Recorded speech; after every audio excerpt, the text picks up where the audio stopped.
நெல் கொள்முதல்ல ஈரப்பதம் தளவு தொடர்பான தமிழ்நாட்டின் கோரிக்கையை ஒன்றிய பாஜக அரசு நிராகரிச்சுட்டாங்க. பழனிசாமி அவர்கள் உண்மையான விவசாயம் இருந்தா என்ன செய்யணும், என்ன செஞ்சிருக்கணும்?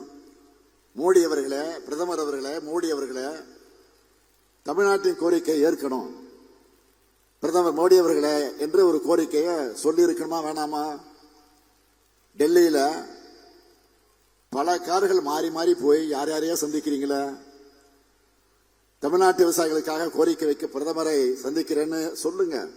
நீங்க சொன்னா போதும். தமிழ்நாடு அரசு சார்பில் நானே உங்களுக்கு காருக்கு ஏற்பாடு செஞ்சு அது வேர்க்காத அளவுக்கு நல்லபடியா அந்த காரை ஏற்பாடு செஞ்சு அனுப்பி வைக்கிறேன். பழனிசாமி அவர்கள் இந்த மேற்கு மண்டலத்துக்கு இழைச்ச பச்சை துரோக பட்டியலை latest addition Kovai metro rail, அது பெரிய துரோகம். சென்னையை போல கோவை மதுரையின் வருங்காலத்துடைய வளர்ச்சிக்கும் மெட்ரோ ரயில் தேவைன்னு நாம கோரிக்கை வச்சோம். ஆனா ஒன்றிய பாஜக அரசு அதையும் நிராகரிச்சிருக்கு. 2011 மக்கள் தொகையை கணக்கில் வச்சு நிராகரிச்சிருக்காங்க.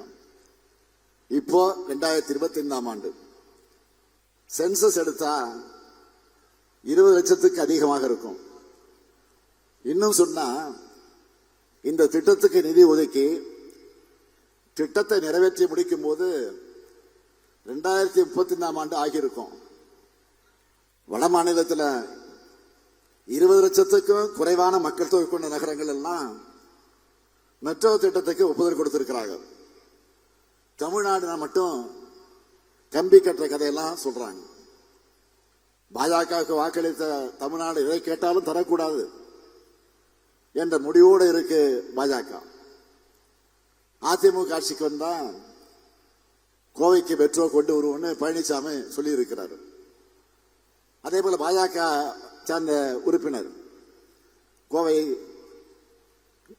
சட்டமன்ற உறுப்பினராக இருக்கிறாரு, பாஜகவை சேர்ந்த உறுப்பினர், யாருன்னு தெரியும் உங்களுக்கு? அவரும் இதே கருத்தை சொல்லி இருக்கிறார்.